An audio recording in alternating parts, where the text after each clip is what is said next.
During our Farm Basics time today, we're going to talk about what is a fallow year and why farmers will have a fallow year sometimes, and why many farmers have now gone away from that. Well, where this fallow discussion begins is generally in dry areas of the country that just don't get very much rain.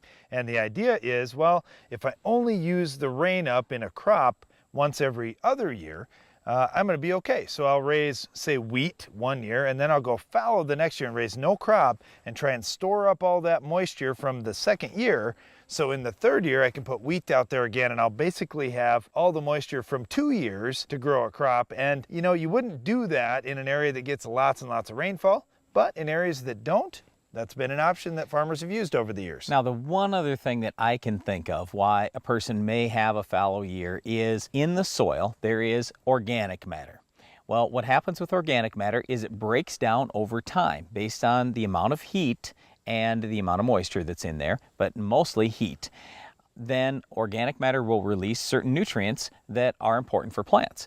So if there's no crop growing there, nothing to use up some of those nutrients over an entire year, it's very possible that a soil test in 1 year could show a lot more nutrients than just the year before. Well, we see that in drought years, Brian, when there's a drought and there's a failed crop. So instead of 150 bushel corn, a grower only gets 50. Well, there's all that organic matter that's breaking down in some of these soils, and there are lots of nutrients left. So the next year after a drought, oftentimes farmers have a good crop. So it could be along those same lines. All right, we've really seen that fallow has gone way down in the United States thanks to the introduction of no-till. With no-till, farmers are able to actually conserve a lot more moisture. It takes less moisture to produce a crop, in addition to the fact that just more is sitting out there all the time during the course of the year.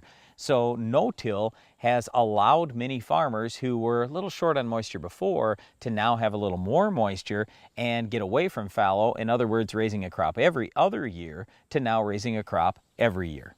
Well, you think about it, when the weed control option in many of the fallow areas was tillage, how much moisture are we really saving if we're going to do tillage out there several times during the year? The other thing that I would throw out there with these fallow years is we really worry about, with that tillage, breaking down organic matter faster. We're depleting organic matter, and also we're not going to have a home for soil microbes.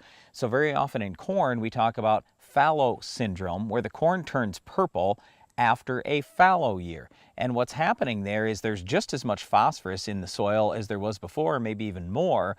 But the problem is all those soil microbes, for example, mycorrhiza fungi, they don't have a home for a year, so a lot of them die off. Well, that mycorrhiza fungi helps bring phosphorus into the plant, and now all of a sudden your corn turns purple, even though your soil level of phosphorus hasn't gone down.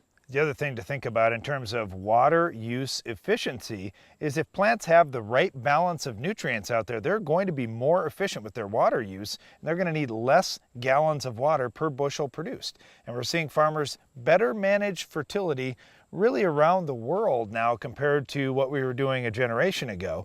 And that is another thing that has reduced the need for a fallow year for a number of farmers, just that they're getting that fertility balance better. Oh, once again, a fallow year is basically where a farmer raises no crop out there in the hopes of conserving moisture and maybe building soil fertility levels a little bit. But we have seen fallow years, or the use of fallow, go down in the United States thanks to no-till, thanks to better fertility utilization, and also thanks to better hybrids and just varieties that can survive with less water. Well, one other thing farmers have gotten better at is controlling weeds like our Weed of the Week. Can you identify this week's weed?